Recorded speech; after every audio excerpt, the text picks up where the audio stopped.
Bonjour à tous, bienvenue à Radio Azul International. C'est un plaisir d'être avec vous aujourd'hui. Je m'appelle Ézéchiel Côté et aujourd'hui, nous avons toute une émission. On parle et on questionne la religion. Vous savez, en ce moment au Québec, la religion, c'est quelque chose qui fait jaser dans l'actualité, que ce soit au niveau des prières de rue récemment, au niveau de porter le voile ou des signes religieux dans les écoles. Beaucoup de Québécois et de Québécoises se questionnent en fait sur quelle est la place de l'islam dans notre société aujourd'hui. Eh bien, aujourd'hui, on va démystifier tout ça avec une professionnelle du domaine. Elle connaît très bien le sujet. Je parle bel et bien de Razika Adnani, qui est une islamologue, philosophe, auteure. Elle a sorti un livre justement en 2024 intitulé « Sortir de l'islamisme ». Razika, bonjour. Bonjour, merci pour votre invitation. Merci à vous d'être là, c'est un réel plaisir. Je vous pose la question, Razika, comment on fait pour sortir de l'islamisme? Alors, pour sortir de l'islamisme, cela doit se faire, pour moi, en tout cas, moi, comme je le pense, ça doit se faire par le moyen de la connaissance avant tout. Mais avant de répondre à votre question, il est préférable qu'on sache déjà c'est quoi l'islamisme. Parce que le terme islamisme, quand il a été créé au XVIIIe siècle, il désignait tout simplement la religion musulmane. Ce n'est qu'au début des années 1980 qu'on lui a changé de sens en France. Il a été créé en France et on lui a changé de sens en France. Donc les universitaires français ont décidé que le terme islamisme ne signifiait plus l'islam, mais l'islam politique. Et ils lui ont ajouté 2 qualificatifs. Ils ont décidé que l'islam politique était un mouvement contemporain qui est né au XXe siècle et qu'il n'avait aucun lien avec l'islam. Donc c'est la définition qu'on donne aujourd'hui au terme islamisme en France. Dans ce livre et ce titre, j'utilise le terme islamisme comme islam politique. Mais évidemment, je ne reprends pas du tout les 2 qualificatifs qu'on lui a ajoutés, c'est-à-dire le fait de dire qu'il est un mouvement contemporain et qu'il n'a aucun lien avec l'islam. Okay. Ces 2 qualificatifs, ils n'ont aucun lien ni avec l'histoire de l'islam, ni avec la théologie musulmane, ni avec la réalité des sociétés musulmanes. Donc c'est un concept qui a été créé en France et pour les universitaires français pour répondre à leur position politique, en fait, sans prendre en compte ce que dit l'islam.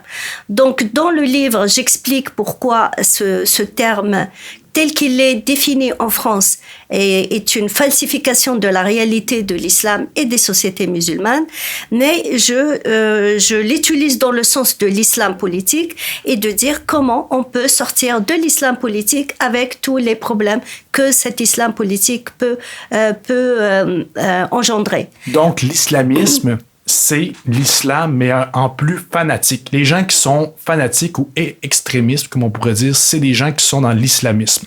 Moi, je dirais l'islamisme, c'est l'islam qui ne sépare pas la religion de la politique. Et ensuite, il y a un islamisme radical, un islamisme extrémiste, un islamisme moins radical. Ça peut exister. Donc, l'islamisme, c'est l'islam qui ne sépare pas la religion de la politique, si je le prends avec le sens qu'on lui a donné à partir des années 1980, sans les 2 qualificatifs que j'ai refusé d'accepter comme je l'ai expliqué. Et dans votre livre « Sortir de l'islamisme », c'est clairement intitulé « Sortir de l'islamisme ». Comment on fait pour sortir de ça?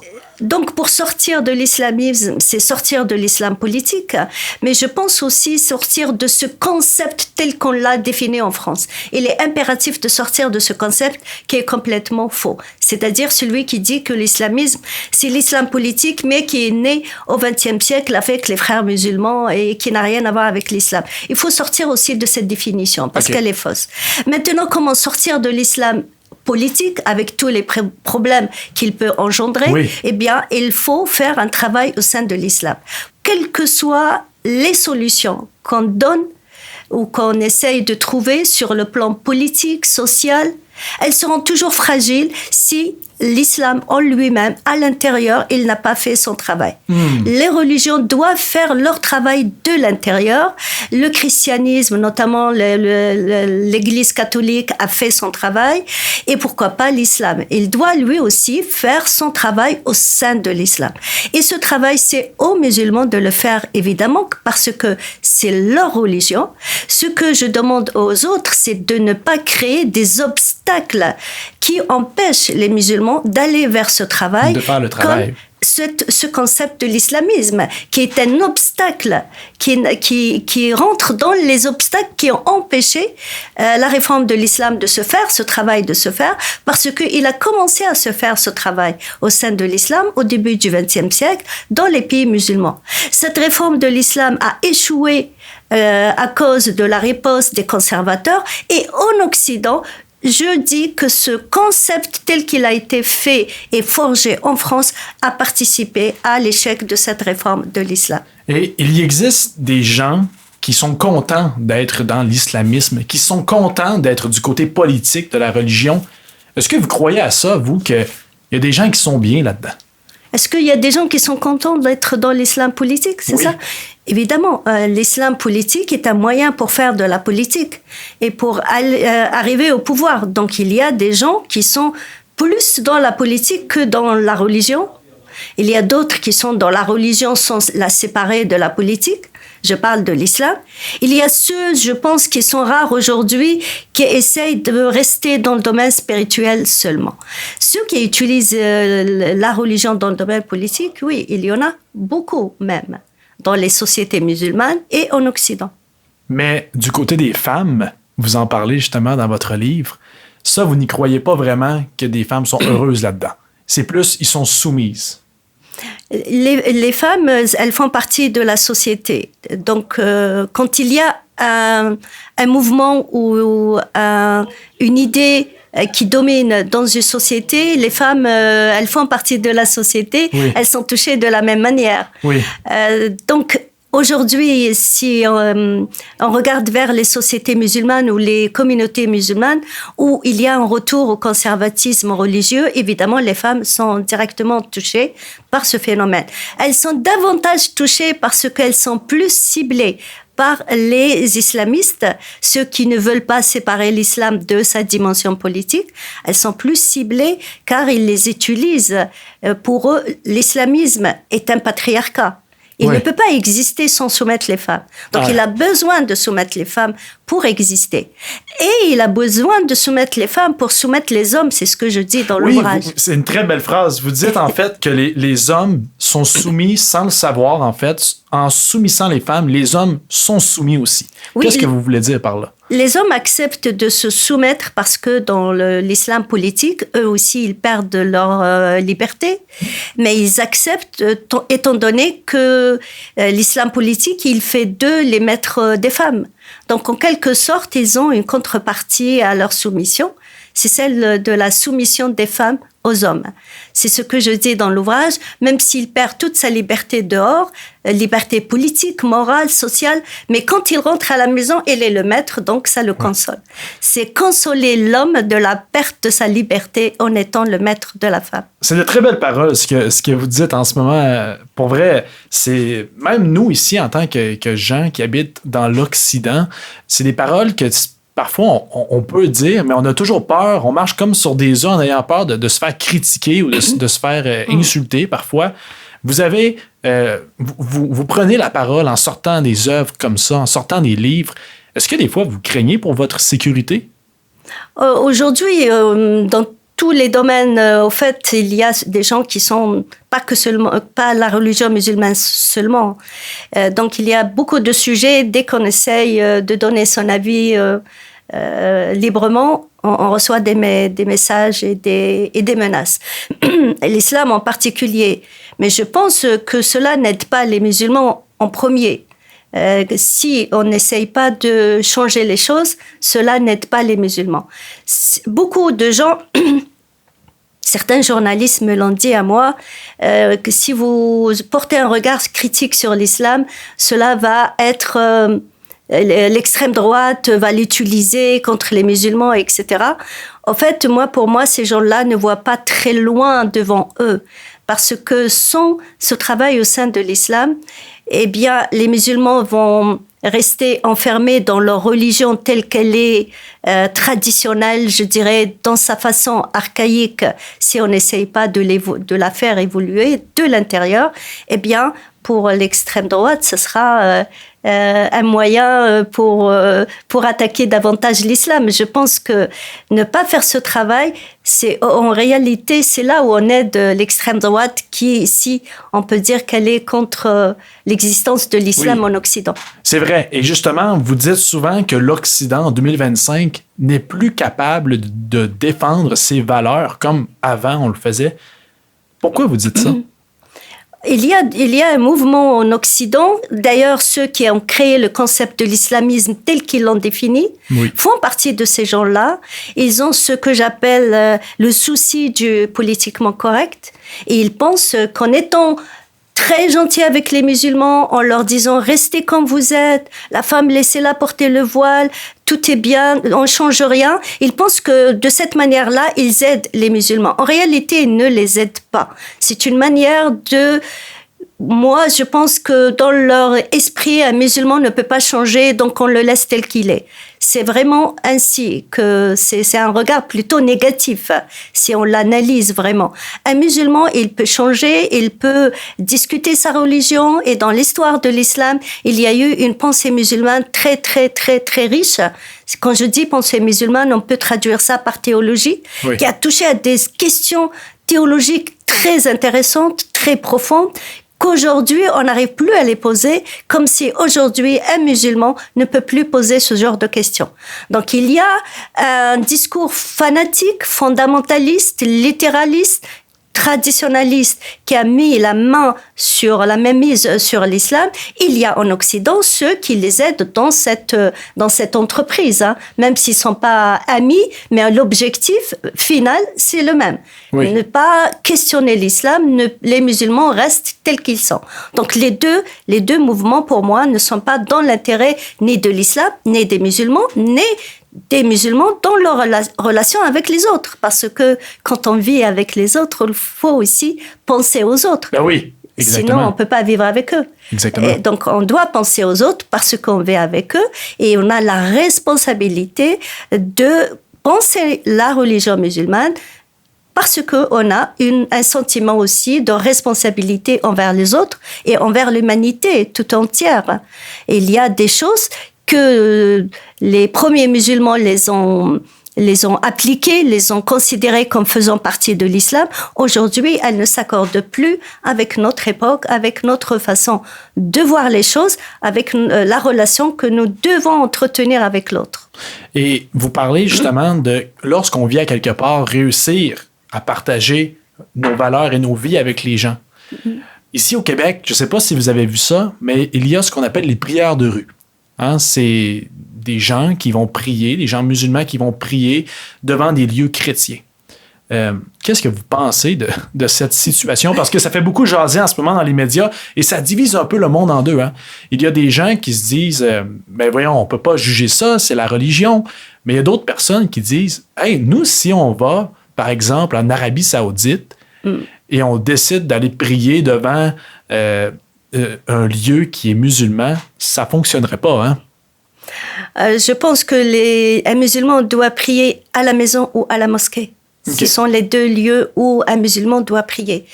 Il peut prier dans un lieu extérieur quand il se retrouve dans un lieu un peu désertique. Où il n'y a pas la mosquée, il est loin de chez lui. Il n'y a pas d'endroit. Il n'y a pas d'endroit, dans le désert tout seul, mais il ne dérange personne. Et il y a le fait que la prière est un moment de relation spirituelle entre le croyant et la divinité, et Dieu.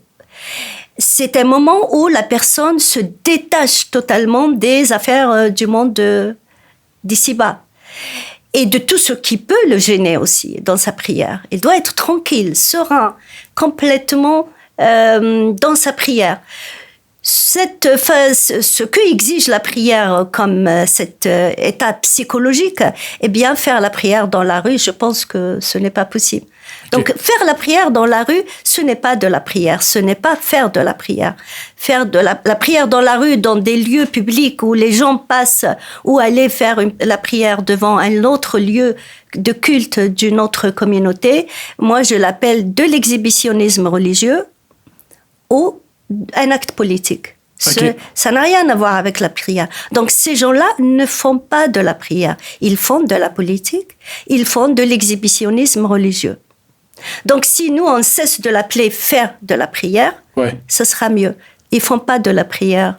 Non, il n'y a aucune des conditions de faire la prière n'est présente dans cette façon de faire la prière. J'ai vu certains enregistrements de gens qui font la prière, ils arrêtent les voitures qui passent.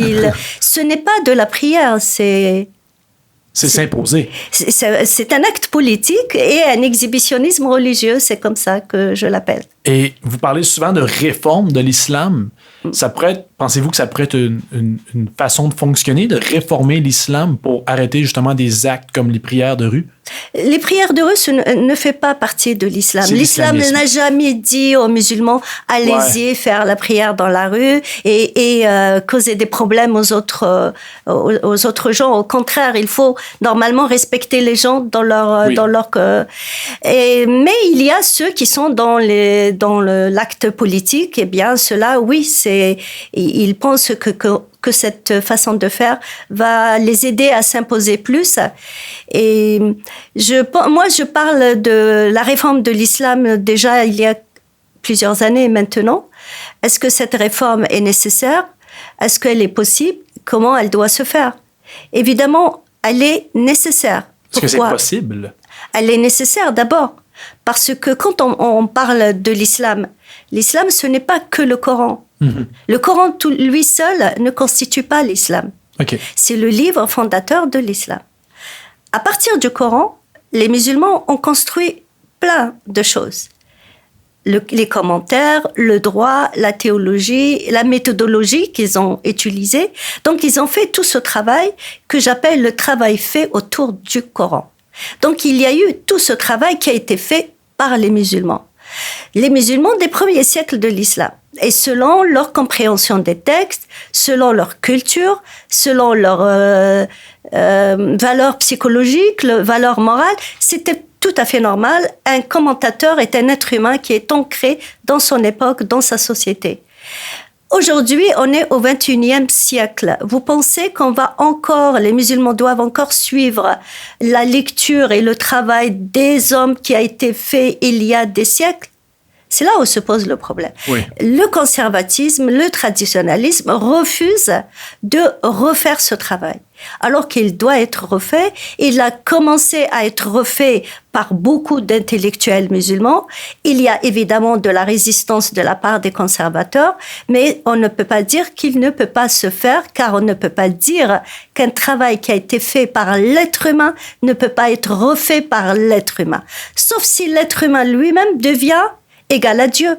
Sauf si l'être humain, le travail qu'il a fait, est un travail parfait, est un travail sacré, mais dans ce cas, on se contredit avec la religion elle-même. Oui. Donc, il faut que l'être humain reste un être dans tout le travail qu'il fait, un travail relatif. C'est ce que je dis, le relativisme est l'autre face du principe de l'unicité en religion. D'accord. Donc, ce travail, il peut se faire, et dans le livre, je donne toute l'histoire de l'islam et j'explique comment l'histoire de l'islam a été une histoire de réforme. De réforme et de contre-réforme. Hein. Il y a eu des réformes et des contre-réformes tout le temps. Et comme ça a été au 19e siècle, 20e siècle, il y a eu beaucoup de choses qui ont été faites. Et ensuite, il y a aujourd'hui un retour du conservatisme. Oui, la réforme de l'islam, non seulement elle peut se faire, elle doit se faire, et il est possible de le faire. Dans ce dernier livre, je démontre comment elle doit se faire et comment elle est possible de se faire. Mais vous en parlez dans le livre, mais au niveau pratique, est-ce que vous pensez que c'est possible de faire une réforme en toute sécurité? Parce qu'il y a beaucoup de pays aujourd'hui que on va se le dire, c'est un petit peu... il y a des places que c'est dangereux quand même. Tout dépend comment on parle aux musulmans, quels sont nos arguments. Je pense que le travail que j'ai fait dans le livre, c'est un travail qui puise dans l'histoire de l'islam et dans les textes pour avoir les arguments nécessaires.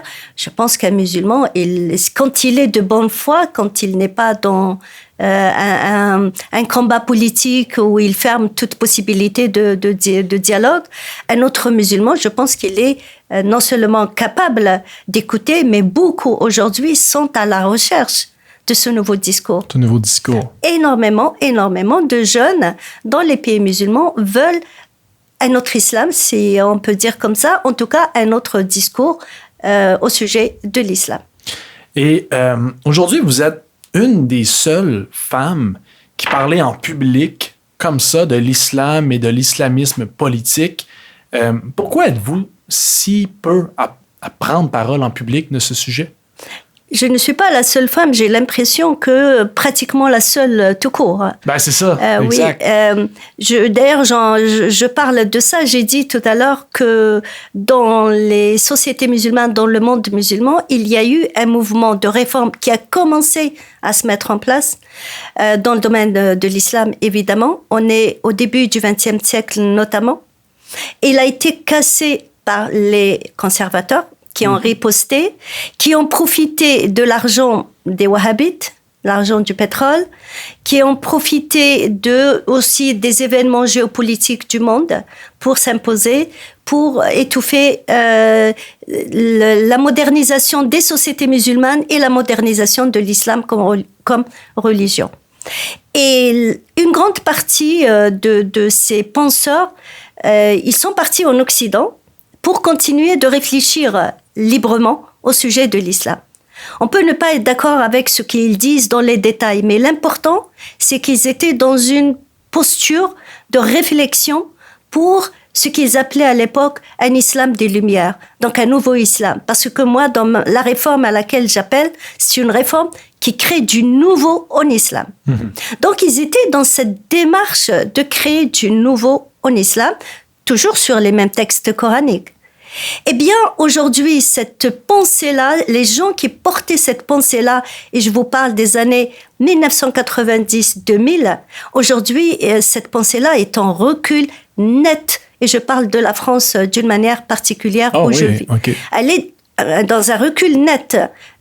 Aujourd'hui, ils préfèrent dire non, c'est juste des problèmes de l'islamisme, qui est un islam politique, qui n'a rien à voir avec l'islam, un mouvement contemporain, et donc c'est pas la peine de penser à réformer l'islam, étant donné que le problème c'est juste l'islamisme qui n'a rien à voir avec l'islam. C'est pour ça que je dis que ce concept tel qu'il a été forgé en France est un obstacle épistémologique à la réforme. Il faut réformer l'islam pour réformer l'islamisme. Non, il faut réformer l'islam pour sortir de l'islamisme. C'est ça, exact. Pourquoi sortir de l'islamisme? Parce que l'islamisme, c'est l'islam politique. Et moi, je dis que l'objectif final de la réforme, c'est d'arriver à un islam qui est spirituel et qui n'est pas politique. Il faut laisser la politique à la politique. C'est ça. Et le droit aux juristes qui sont des politiques. Et la religion doit être une religion et non une politique. Il ne faut pas mêler les deux. Il faut que l'islam soit une religion et non une politique. Et la politique dans les sociétés musulmanes soit une politique et non pas en même temps une religion. Et donc, c'est pour cela que je parle de sortir de l'islamisme, c'est-à-dire arriver à un islam qui n'est pas politique et laisser la politique aux politiques. Et comment on pourrait faire pour faire comprendre les propos que vous dites en ce moment, les phrases, il faudrait les coller à quelque part. Comment on peut faire pour faire comprendre ça aux gens? Parce que quand on regarde actuellement sur le plan international, il y a beaucoup de guerres. On peut penser à la guerre israélo-palestine, que la religion a clairement un impact dans cette guerre. Et au final, comme vous dites, c'est parce que là, si on mêle la religion et la politique, ça peut créer des guerres. Comment on peut faire pour faire comprendre, hey, les amis, ça fait des guerres, là, mêler la religion à la politique? Ça fait des guerres et ça fera encore des guerres. C'est ça. Si la religion se mêle encore de la politique et c'est logique, je veux dire, c'est inévitable si la religion se mêle de la politique. Étant donné que les religions sont en rivalité. Et donc, moi, je parle de l'islam déjà pour les sociétés musulmanes. Hein. La religion mêlée à la politique, c'est une religion et une politique qui étouffe les sociétés musulmanes. Car la politique, elle doit être plus dynamique. Elle doit suivre la dynamique, le dynamisme de la société, alors que la religion est beaucoup plus lente pour changer. Donc, elle étouffe le changement dans les sociétés musulmanes. Ce qu'on voit aujourd'hui avec les talibans, ce qu'ils font subir aux femmes afghanes, eh bien, c'est inacceptable d'une part, et d'autre part, dans le travail que j'ai fait au sein de l'islam, j'ai démontré dans ce livre que ce travail peut être refait sans sortir du Coran, mais faire un autre travail qui donnera plus de respect à la dignité humaine, à l'être humain en général et aux femmes en particulier. Vous parlez des femmes, le port du voile se répand beaucoup actuellement à l'international, on peut le voir. Beaucoup de personnes pensent que si la femme porte le voile, c'est une question de respect. Il faut respecter son choix. Que pensez-vous de cet argument? Le voile n'a jamais été un choix pour la femme. Le voile a toujours été imposé à la femme par les religieux, par la société, par la famille, par le mari. D'ailleurs, je dis que derrière toute femme voilée, il y a un homme qui l'oblige à se voiler.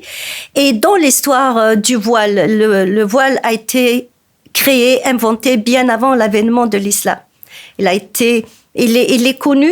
Les origines du voile remontent, telles qu'on les connaît, remontent à la civilisation assyrienne qu'on peut situer entre 2400 ans et 1400 ans avant notre ère.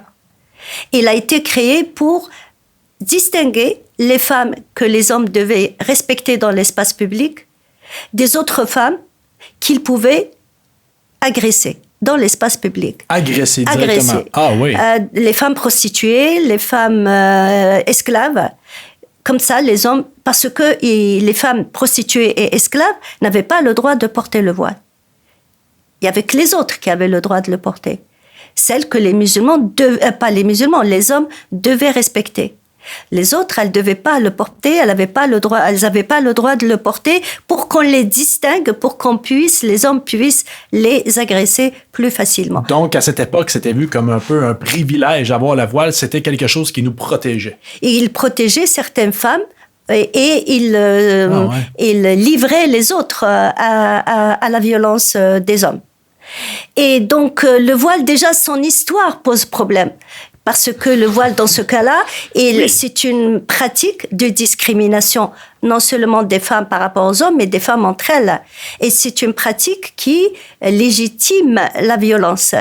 Et elle est restée encore, cette pratique, comme une pratique qui donne une légitimité à la violence. On la retrouve dans le discours religieux des musulmans qui défendent le voile. Ça, est-ce qu'il y avait un respect entre les femmes ou c'était littéralement... Je suis voilée, je suis en sécurité. Tu n'es pas voilée, tu vas te faire agresser. Je ne peux pas dire chaque femme comment elle se comporte, mais d'une manière générale, celles qui portent le voile pensent qu'elles sont plus pudiques, plus respectables que les autres, d'une part. Et d'autre part, moi, dans mes travaux, je parle surtout du voile et l'image qu'il donne de l'homme. La femme qui porte le voile, elle porte le voile parce qu'elle pense aussi que l'homme n'est pas capable de maîtriser ses instincts devant son corps. Donc, elle doit le protéger pour se protéger de l'homme qui, lui, est incapable de maîtriser son instinct. C'est ce que je dis dans mon ouvrage. Ce discours est un discours qui déshumanise l'homme et qui le déresponsabilise. Et un homme déshumanisé, déresponsabilisé, il ne peut pas avoir un comportement acceptable au sein de la société.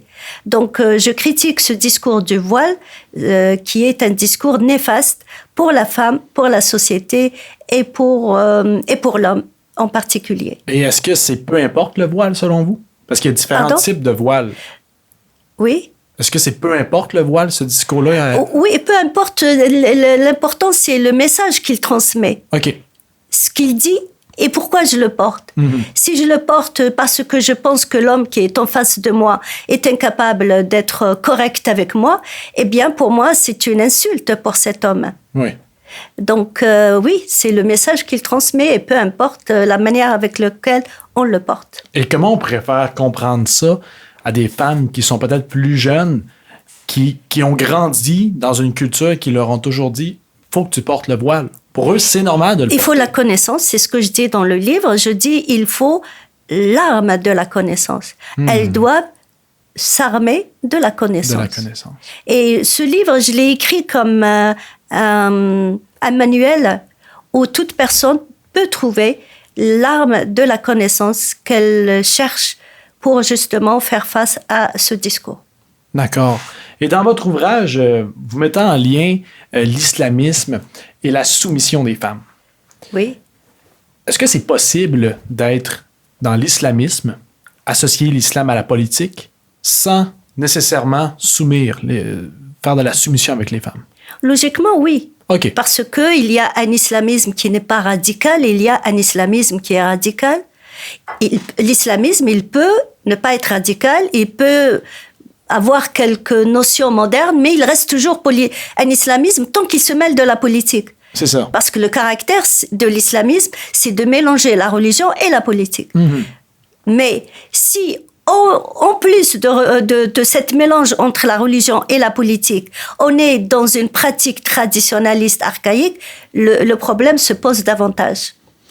Et pensez-vous que c'est possible de mêler la laïcité et l'islamisme? La laïcité, par principe, non. Non? La laïcité, c'est la séparation de la religion et la politique. Mais ils peuvent pas cohabiter ensemble? Je ne vois pas comment cohabiter. Soit on vit ensemble, soit on forme deux sociétés différentes. OK, ouais. Soit on vit ensemble, soit on vit côte à côte, mais pas ensemble. OK. Donc, s'il y a la laïcité à côté et l'islam politique, c'est-à-dire l'islamisme qui, lui, ne sépare pas la religion de la politique, ils ne peuvent pas vivre ensemble, ils vivront à côté, l'un à côté de l'autre, mais pas ensemble. L'islam n'est pas compatible avec la laïcité tant qu'il ne sépare pas la religion de la politique. OK. Mais s'il fait sa réforme, si les musulmans décident de le réformer, de séparer la religion de la politique, évidemment, il devient compatible avec la laïcité. Et contre le fondamentalisme et l'islamisme, est-ce que tout ce qui se passe actuellement, ça ne suffit pas pour imposer la laïcité? Je pense que la laïcité, elle ne doit pas s'imposer, même si c'est pas qu'elle ne doit pas s'imposer. Elle peut s'imposer par la loi, mais elle ne réussira pas à s'imposer toujours par la loi. D'accord. Il faut que les religions aussi évoluent pour qu'elles-mêmes s'adaptent à la laïcité. Si la religion n'évolue jamais, il n'y a que la laïcité qui s'impose. À un moment donné, la religion est plus forte, la laïcité, elle se tait. Ah oui, hein? C'est normal dans toutes les religions. Si la religion devient plus forte et la religion, que ce soit l'islam ou une autre religion, n'accepte pas la laïcité, si elle est forte, cette religion, elle peut faire taire la laïcité. Toutes les lois sont comme ça de toute manière. Mais donc la laïcité, elle peut s'imposer, mais je pense que c'est aux religions, à la religion, de se réformer, de s'adapter à la laïcité aussi, pour que cette laïcité soit, je dirais, protégée, ne soit pas menacée, ne soit pas fragile. Parce qu'elle peut s'imposer par la loi, mais elle restera toujours fragile. Oui, et ça ne sera pas tout le monde qui va être content. Oui, elle sera toujours fragile, et voilà. Et que diriez-vous des gens qui pensent que la laïcité nuit à l'islam? Ceux qui pensent que la laïcité nuit à l'islam, ce sont les gens qui n'imaginent pas l'islam en dehors non seulement de sa dimension politique, mais de la dimension politique telle qu'elle a toujours été mise en place depuis les premiers siècles de l'islam, avec les règles de la charia, comme on les appelle, les règles du droit musulman. Évidemment, quand les règles du droit musulman, telles qu'il a été mis en place par les hommes lors des premiers siècles de l'islam, c'est un droit qui ne reconnaît pas l'égalité de tous, qui ne reconnaît pas la liberté de conscience, qui a aussi d'autres lois qui sont pas compatibles avec non seulement nos valeurs d'aujourd'hui, mais les valeurs de la laïcité. Donc, la laïcité, c'est la séparation de la religion et de la politique. Ceux qui sont dans cette conception de l'islam, évidemment, ils pensent, si on sépare la religion de la politique pour aller dans un système laïque, on nuit à l'islam. En réalité, non, parce que, en tout cas, séparer l'islam de sa dimension politique ne lui permettra que de retrouver sa nature de religion. Et la nature de la religion, c'est la spiritualité et non pas la politique. Oui. Donc, une religion qui est séparée de la dimension politique, c'est plutôt bénéfique pour la religion parce qu'elle lui permet de retrouver sa nature en tant que religion. Oui, il faut vraiment différencier ça. Et vous avez parlé de la charia. Est-ce que vous pouvez expliquer pour ceux qui nous écoutent, qui ne savent pas, c'est quoi la charia en fait? La charia, c'est un terme arabe, sharia, qui littéralement signifie le chemin. Le chemin. Donc, sharia vient de sharia. Sharia, c'est le chemin. La charia, donc, c'est le chemin qui mène à Dieu. Mm-hmm. Donc, celui qui pratique la charia, c'est-à-dire, il marche dans le chemin qui va l'emmener vers Dieu. Maintenant, quel est ce chemin qui mène vers Dieu? C'est ça la question. Évidemment, dans l'islam, il y a des règles qui concernent la spiritualité, comment faire la prière, comment jeûner, comment prier, donc tout seul chez lui sans qu'il y ait aucun regard de la société, donc on est tout à fait loin de la politique. Et il y a des règles qui sont des règles pour la société, donc des règles pour la politique.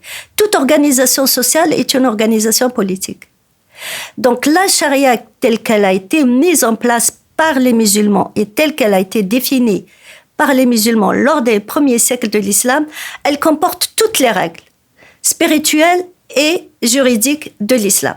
Donc toutes les règles qui organisent la vie spirituelle et sociale des musulmans. Dans ce cas, si aujourd'hui on parle de la charia et de la laïcité, par exemple, c'est la charia qui pose problème, ce sont les règles qui organisent la société et non pas les règles qui organisent le culte. OK. Donc, on peut dire ça ne veut pas dire que la charia doit disparaître, mais que les règles qui organisent la société ne se mêlent plus de la politique et que le musulman considère que la charia sont les règles spirituelles qui l'emmènent vers Dieu, mais seulement spirituelles. Donc là, il est toujours dans la charia, mais dans une autre charia qui se limite aux règles qui sont spirituelles et qui sont réellement dans ce chemin qui mène vers Dieu. C'est ce que je dis. Pourquoi la charia, elle doit être des règles de la société seulement. C'est aujourd'hui, c'est ce qu'on voit pratiquement. Donc la charia peut continuer d'exister dans une réforme de l'islam qui ne s'occupe pas de l'organisation de la société, mais ça sera une charia spirituelle. Qui reste seulement religieuse. Religieuse. C'est un chemin qui mène à Dieu, mais seulement religieux, oui. Donc, pensez-vous qu'ici, dans le monde de l'Occident, les musulmans qui veulent installer la charia, qui veulent suivre la charia ici, c'est un peu ça qui cause problème au final? Non, pour le moment, les islamistes veulent une charia comme système juridique, système politique. C'est ça. Ça ne marche pas, là. Ça peut pas, c'est ça. Non. Je parle de charia comme des règles qui permettent aux musulmans d'appliquer le culte et non pas la société, non pas l'organisation de la société. Faire la différence entre les règles qui s'occupent de la spiritualité et les règles qui s'occupent de la société. Et je dis que les musulmans, les premiers musulmans, le terme charia englobait les deux règles. OK. Et donc, la charia en elle-même comme mot, si on la sépare de sa dimension politique et juridique, normalement, elle ne pose pas de problème. C'est le chemin de Dieu. C'est le chemin qui mène à Dieu. Ça. Si on le prend dans ce sens-là. Mais ce n'est pas dans ce sens-là qu'il est compris aujourd'hui, ce mot. Non, c'est ça. Aujourd'hui, ce mot est compris comme des règles juridiques politiques. Et dans votre ouvrage, vous utilisez deux concepts différents de la charia. Il y a la charia pratique et la charia coranique.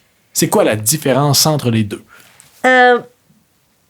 En fait, généralement, les musulmans les conservateurs, hein, les traditionalistes, les conservateurs, quand ils parlent de la charia, ils disent toujours « nous, on veut appliquer la charia de Dieu ».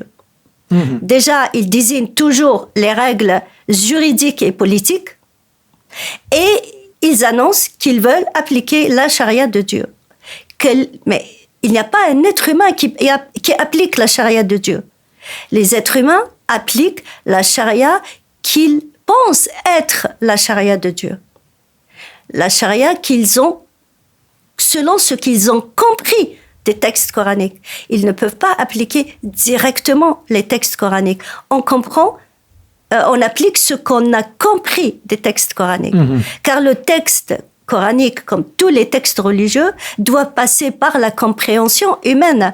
Le verset, il rentre dans l'esprit et la pensée de l'être humain, qu'il analyse comme dans une usine, et ensuite, il sort de l'autre côté, analysé, compris, avec les règles extraites de ce verset. Il y a donc toute une usine de la pensée humaine qui se met en place pour construire ce que j'ai dit tout à l'heure. Le Coran lui-même, tout seul, ne constitue pas l'islam. Il y a le Coran, il y a tout le travail qui a été fait autour du Coran, qui est un travail humain. La charia coranique, on l'entend tout le temps, dans la bouche des musulmans conservateurs notamment. Okay. Et quand les talibans sont revenus au pouvoir, ils ont commencé à dire « nous, on va appliquer la charia de Dieu ». Cette phrase est fausse. Aucun être humain n'applique la charia de Dieu, sauf s'il est égal à Dieu. OK. Donc, et ça contredit aussi, encore une fois, le principe de l'unicité. Ouais. Donc, il applique ce qu'il a compris de la charia coranique. Moi, j'utilise ces deux termes, ces deux concepts pour les différencier, justement. La charia coranique, c'est celle qui existe dans le Coran, et la charia pratique, c'est celle qui existe dans les livres de droit écrits par les musulmans, à partir du Coran, certes, mais écrits par les musulmans, et les musulmans, c'est ce qu'ils mettent en pratique. C'est pour ça que je l'appelle la charia pratique. Dire qu'un musulman qui dit « moi, j'applique la charia de Dieu », c'est un mensonge. C'est un mensonge. Vous connaissez énormément d'affaires, hein? Merci. Vous avez justement étudié en philosophie. Mais oui. Vous êtes aussi auteur et vous êtes islamologue. Qu'est-ce qui vous a donné envie comme ça d'aller étudier l'islam pour devenir islamologue, pour devenir une professionnelle dans le sujet de l'islam, en fait? Déjà, nous, on a vécu dans des sociétés où l'islam a toujours existé. Il a toujours fait partie de notre vie, même si il n'était pas omniprésent comme aujourd'hui. Hein. On savait qu'on était musulmans dans une société musulmane, mais pas plus. Hein. Il y avait le jeûne du Ramadan, il y avait, on voyait les gens faire la prière, mais c'est tout. C'était pas très présent comme religion à l'époque. Et les choses ont changé dans les années 90 en Algérie. À l'époque, je vivais en Algérie. Et je voyais évidemment un autre discours religieux arriver et il fallait que je comprenne. Et j'ai commencé à partir de ce moment-là à travailler dans le domaine de l'islam. À l'université, évidemment, j'ai étudié la théologie musulmane, en plus de la philosophie. Mais même si j'ai étudié la théologie musulmane à l'université, en plus de la philosophie, je n'ai pas pensé que j'allais me spécialiser dans l'islam. Ouais. Mais tous les problèmes qu'on voit aujourd'hui dans le domaine, dans les sociétés musulmanes et qui sont dus à un discours religieux conservateur et extrémiste ne peut pas nous laisser insensibles.